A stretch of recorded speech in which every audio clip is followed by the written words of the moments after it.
तो भैया what is the ground reality of football currently in Madhya Pradesh? मतलब जो MPFA है अभी, वो क्या काम कर रही है अभी बच्चे को एक आगे बढ़ाने के लिए? भाई अभी MPFA ने एक एकेडमी स्ट्रक्चर चालू किया हुआ है। हम्म। उसमें आपको सब जितने भी क्लब्स हैं हमारे सिटीज़ हैं जितने भी हैं उनको सबको एक एकेडमी स्ट्रक्चर में डाला हुआ है कि आपको एक टीम बनानी है यूथ की, फिर आपको compete करना है उसमें। तो उन्होंने ये चीज़ अच्छी चालू करी हुई है। और दूसरा उन्होंने अंडर 13 आई लीग चालू करा, मतलब ऐसे मतलब स्टेट की बात कर रहा हूँ, 17 चालू कर लिया, 16 चालू कर लिया। तो धीरे धीरे काम हो रहा है, but end of the time यही है कि जब तक उनको बिल्कुल सिक्योरली फ्यूचरिस्टिक नहीं दिखेगा तब तक कुछ नहीं होने वाला। क्योंकि हम लोग सारे गेम में जितने भी हम लोग के गेम्स हो रहे हैं या compete करने जा रहे हैं हम लोग, जब से मैं फुटबॉल खेल रहा हूँ 2008 से लेके अभी तक टिल मैं 2008 में था, तब मैं पहली बार बाहर खेलने चला गया था, 7th क्लास में होऊंगा मैं शायद तक। तब से लेके अभी तक एक अंडर 15 की गर्ल्स थी, इसकी किसी ने बात नहीं की। वो पूरे ऑल ओवर इंडिया में फर्स्ट पोजीशन मारा था उन्होंने। जबलपुर की, नहीं मतलब मध्य मतलब प्रदेश मध्य की। प्रदेश की, हाँ ठीक है। हाँ। एक उन्होंने फर्स्ट पोजीशन मारा था, और इतनी ज़्यादा हार्ड वर्किंग थी वो लड़कियाँ, इतनी ज़्यादा। मैं तो खुद मैच देखा हूँ सामने से उन लोग का, मेरे को मतलब लगा कि नहीं, काम तो कर रहे हैं लोग ऐसे धीरे धीरे। बट बात ये है कि हम लोग को अभी थोड़ा सा प्रोसेस जल्दी करनी होगी। और दूसरी चीज़ ये भी है कि कितने लोग इंटरेस्टेड हैं इस चीज़ में, क्योंकि यहाँ पे हो गया कि अभी एसोसिएशन ने आपको एक फॉर्मेट दे दिया है। अब आपको पैसे लगाना है टीम के ऊपर, टीम बनाना है, ट्रैवलिंग करना है, ये वो सारी चीज़ें हैं। तो मेरे हिसाब से तो वो अभी काम कर रहे हैं, अच्छा भी काम कर रहे हैं। और कई जगह ऐसी भी चीज़ें हैं कि थोड़ा सा प्लेयर को फ्रीडम भी नहीं मिल रही है खेलने के लिए। जब तक फ्रीडम नहीं मिलेगी प्लेयरों को तब तक कैसे पॉसिबल होगा।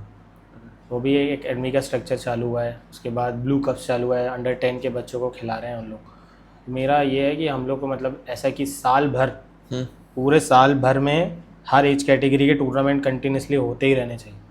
एक ख़त्म हुआ दूसरा चालू है, फिर तो 1-2 महीने का गैप आएगा, फिर तीसरा। तो उससे क्या होगा कि बच्चों में एक्साइटमेंट बढ़ता जाएगा कि हाँ यार, एक टूर्नामेंट हम लोग जीते नहीं है, फिर नेक्स्ट टूर्नामेंट आ रहा, मेहनत करेंगे, इसमें जीत जाएंगे।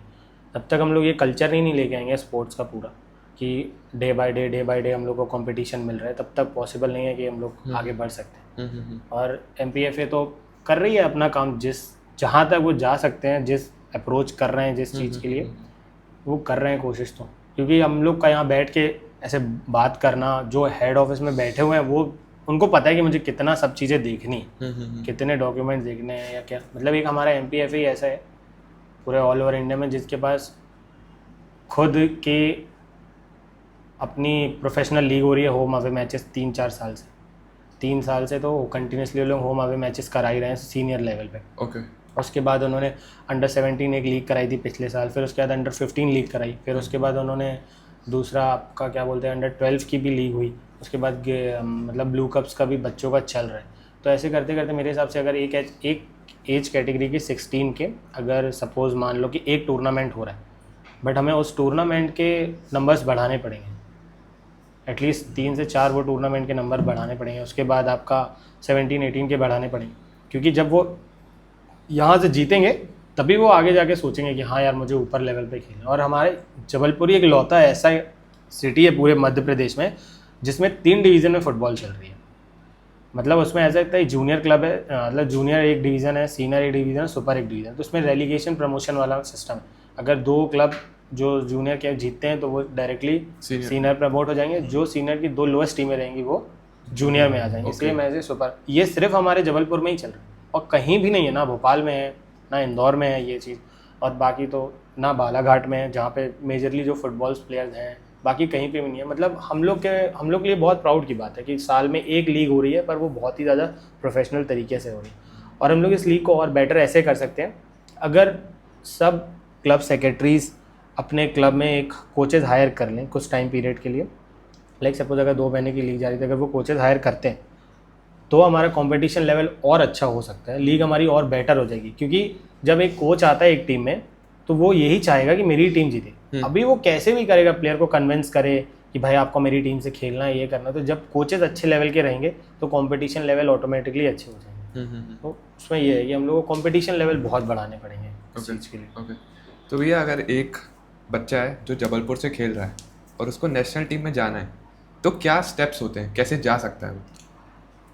ये मतलब इसमें ऐसा है, ये दो फॉर्मेट में मैं इसको डिस्क्राइब कर रहा हूँ। हाँ। एक तो प्रोफेशनल फॉर्मेट में ऐसा रहेगा कि जो प्रोफेशनल लीग खेल रहे हैं, सपोज अगर कोई बच्चा अंडर 10 है, वो अंडर 10 में एक वहाँ से लीग खेला, फिर वो अंडर 10 के बाद अच्छा ग्रो किया तो वो अंडर 15 की लीग खेलेगा, अंडर 15 के बाद ग्रो अप करता है तो 18 लीग खेलेगा। अभी हर एज कैटेगरी में इंडियन टीम है, ठीक है।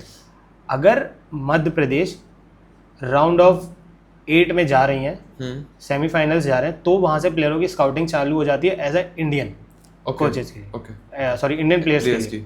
अगर मैं मान लो मध्य प्रदेश अंडर 15 में फर्स्ट आ रहा है, सेकंड आ रहा है या बेस्ट ऑफ 4 पे जा रहे हैं, तो वहाँ से स्काउटिंग करना चालू कर लेंगे इंडियन टीम के लिए। ये एक स्ट्रक्चर रहता है जिसमें हम लोग, जैसे हम लोग डिस्ट्रिक्ट खेलते हैं, स्टेट्स खेलते हैं, नेशनल खेलते हैं। और जो प्रोफेशनल वाला है, प्रोफेशनल में ऐसा है जो भी क्लब्स हैं हमारे पास, मिनर्वा फुटबॉल क्लब हो गया और राजस्थान यूनाइटेड हो गया और बेंगलोर एफसी हो गया, तो इन लोगों के साथ कैसा है, इनकी एक लीग चल रही है। उस लीग में से भी इन लोग, उस लीग में ऐसा होता है कि मोस्टली मान लो अंडर 18 लीग चली, अभी अंडर 18 लीग में जो भी 4 टीमें रहेंगी, मान लो सपोज मध्य प्रदेश आ गई, ठीक है, एक प्राइवेट क्लब होगा वो। ये अभी हम लोग इससे पहले एसोसिएशन की बात कर रहे थे, अभी हम लोग क्लब की बात कर रहे हैं। क्योंकि जो नेशनल स्टेट से अगर हम लोग क्वालिफाई करके राउंड ऑफ 16 में जा रहे हैं, राउंड ऑफ 8 में जा रहे हैं, राउंड ऑफ 4 में जा रहे हैं, तो वहाँ से आपको एक प्लेटफॉर्म मिल जाएगा इंडिया टीम के लिए। और जब अगर आप स्टेट्स क्लब्स के थ्रू से जा रहे हैं, तो क्लब के थ्रू से ऐसा है कि आपको पहले तो जूनियर लीग खेलनी पड़ेगी, आपका परफॉर्मेंस अच्छा रहेगा, कोई दूसरा क्लब आपको हायर कर लेगा, तो मे बी आपको फिर दूसरी लीग खेलनी पड़े। फिर ऐसे करते करते करते करते जब आप उस डिवीज़न की लीग में टॉप पे पहुंच जाओगे, तो आप लोगों की फिर से स्काउटिंग हो जाएगी। ऐसे करके हम लोग प्लेटफॉर्म में दे सकते हैं बच्चों को। और जो मतलब हम लोग का जो मेन यहाँ से मतलब जो हम लोग जो अपनी क्लब रन कर रहे हैं जबलपुर में, तो हम लोग कोशिश यही कर रहे हैं कि बच्चों को जितना जल्दी यहाँ से रेडी कर लें हम लोग का अंडर एज में, और उसके बाद हम लोग के 2-3 क्लब बड़े क्लब्स हैं जो इंडिया में, उन लोगों से डायरेक्ट आए थे, तो हम लोग उन लोगों को पेड स्कॉलरशिप में भेज देते हैं। अगर उन लोग का परफॉर्मेंस लेवल अच्छा हुआ तो वो उनको ईजिली 60-70% स्कॉलरशिप दे देते हैं। और अगर आप ऐसे डायरेक्टली जाओगे तो फिर आप लोगों को वहाँ पे बहुत स्ट्रगल करना पड़ता है, क्योंकि फिर 6 लाख 7 लाख रुपए साल भर का देना है आपको। तो इसलिए हम लोग कोशिश ये करते हैं कि यहाँ से बच्चों को तैयार करें और जितना जल्दी हो सकता है उनको बाहर का एक्सपोजर दे दें कि वो बाहर जाके, क्योंकि मध्य प्रदेश में उतना एक्सपोजर नहीं है टीम्स के पास कि वो बाहर जाके कम्पीट कर रहे हैं या कुछ करे। अभी जैसे एक लेक सिटी फुटबॉल क्लब है हमारे मध्य प्रदेश में, वही एज अ प्रोफेशनली वही सबसे अच्छा काम कर रहे हैं। अपने यूथ पे भी काम कर रहे हैं उन लोग, सीनियर टीम में भी काम कर रहे हैं, और कंटिन्यू जिस साल से उन लोग एमपी लीग खेल रहे हैं उस साल से कंटिन्यू लोग जीतते ही जा रहे हैं एमपी लीग कंटिन्यू। मतलब मेरे ख्याल से ये 6-7 एडिशन होगा, तो उन लोग मेरे ख्याल से थर्ड एडिशन से खेल रहे हैं। तो तब से उन लोग कंटिन्यूसली, ये 4 साल हो गए उन लोगों ने कंटिन्यूसली एमपी लीग जीती है। मतलब इतना डोमिनेट कर रहे हैं उन लोग पूरे, क्योंकि पिछले साल मैं भी उन्हीं की क्लब से खेला हूँ। तो मुझे बाद में जब मैं बैठा तो मैंने देखा तो उन लोग ने मुझे बताया, शेयर किया, तो एक वो भी है। मतलब मेन हम लोग का ये है कि अगर हम लोग को कोई नेशनल टीम में जाना है तो हम लोग को राउंड ऑफ 4 में तो कंपलसरी है, जाना ही जाना है किसी भी हालत में। अगर आप वहाँ नहीं पहुँच पाओगे तो फिर बड़ा मुश्किल है। फिर आपके पास वही प्राइवेट क्लब्स वाली बात आ गई है, फिर वो आप प्राइवेट क्लब्स में जाओगे तब जाके आपको अपॉर्चुनिटी मिल सकती है इंडिया खेलने की।